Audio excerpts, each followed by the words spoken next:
नमस्ते दोस्तों।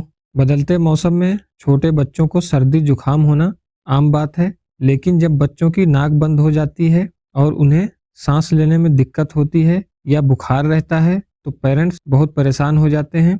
आज हम जानेंगे मैक्स्ट्रा ड्रॉप के बारे में और मैक्स्ट्रा सिरप के बारे में। ये कैसे काम करती है, इसमें दवा कौन सी मिलाई गई है और इसे कब देना चाहिए, इसकी सही डोज क्या है। तो चलिए शुरू करते हैं।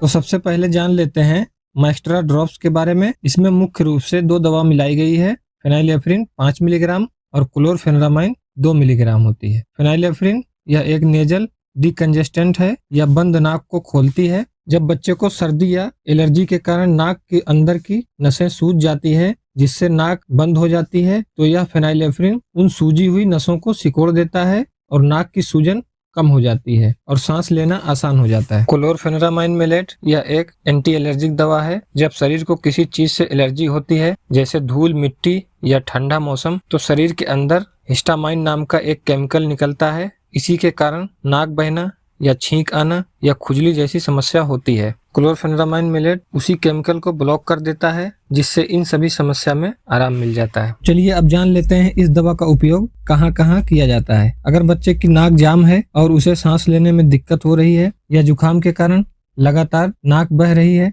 या बार बार छींक आ रही है या एलर्जी की वजह से आंख लाल है या आंख से पानी आ रहा है, तो इन सभी समस्या में इसका उपयोग डॉक्टर द्वारा लिया जाता है। अब बात करते हैं इसके फॉर्म्स की। यह दवा मुख्य रूप से दो तरह से आती है, ड्रॉप्स और सिरप। आमतौर पर 1 साल से छोटे बच्चों में ड्रॉप्स का इस्तेमाल किया जाता है क्योंकि इसकी खुराक सटीक देनी होती है। वहीं 1 साल से बड़े बच्चों के लिए सिरप का इस्तेमाल किया जाता है। यहाँ पर एक बात ध्यान देने वाली है, मार्केट में एक मैक्स्ट्रा पी आता है।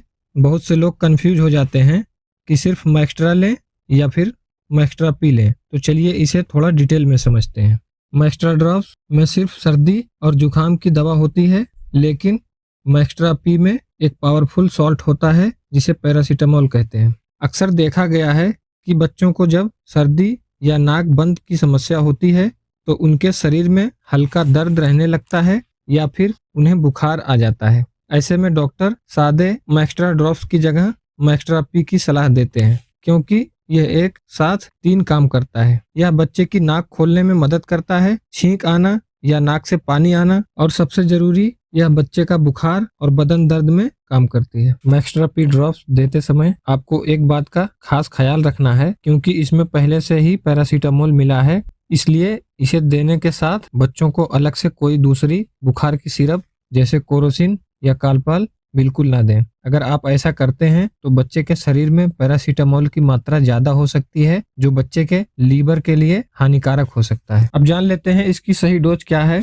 बच्चे के मामले में डोज बहुत क्रिटिकल होती है। यह बच्चे के वजन और उम्र पर निर्भर करता है। टेक्स्ट बुक के हिसाब से इसकी डोज बच्चे के प्रति किलो वजन के हिसाब से डॉक्टर तय करते हैं। अगर मैक्स्ट्रा ड्रॉप्स की बात करें तो आमतौर पर डॉक्टर 0.1 ml से 0.15 ml प्रति किलो वजन के हिसाब से तय करते हैं। जैसे अगर कोई बच्चा 5 किलो का है तो उसे लगभग 0.5 ml से 0.75 ml दवा दी जा सकती है। 2 खुराक के बीच कम से कम 6 से 8 घंटे का अंतराल होना चाहिए। 24 घंटे के भीतर 4 बार से ज्यादा दवा कभी ना दें। ध्यान रहे यह एक जेनरिक कैलकुलेशन है। बच्चे की स्थिति, उसकी एलर्जी की गंभीरता और मेडिकल हिस्ट्री को देखते हुए डॉक्टर इस डोज को कम या ज्यादा कर सकते हैं, इसलिए बिना डॉक्टर की सलाह कोई भी दवा बच्चे को ना दें। दोस्तों ध्यान दें, यह डोज जो मैंने बताई है यह मैक्स्ट्रा ड्रॉप्स की है। अगर आप अपने बच्चे को मैक्स्ट्रा पी ड्रॉप्स या मैक्स्ट्रा सिरप दे रहे हैं तो उसकी डोज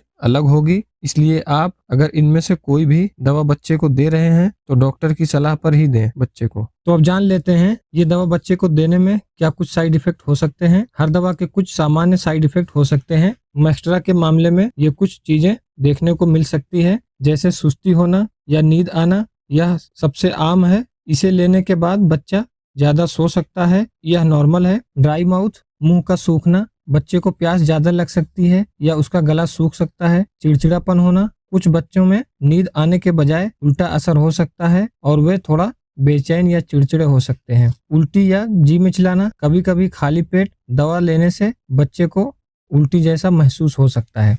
ये या इसके अलावा कोई भी साइड इफेक्ट दिखे तो इस दवा को देना बंद करें और अपने डॉक्टर से संपर्क करें। दोस्तों, आज की वीडियो में बस इतना ही। उम्मीद है ये जानकारी आपको पसंद आई होगी। अगर आपका कोई सवाल है तो कमेंट में लिख सकते हैं। वीडियो को लाइक, चैनल को सब्सक्राइब करना ना भूलें। तब तक के लिए धन्यवाद।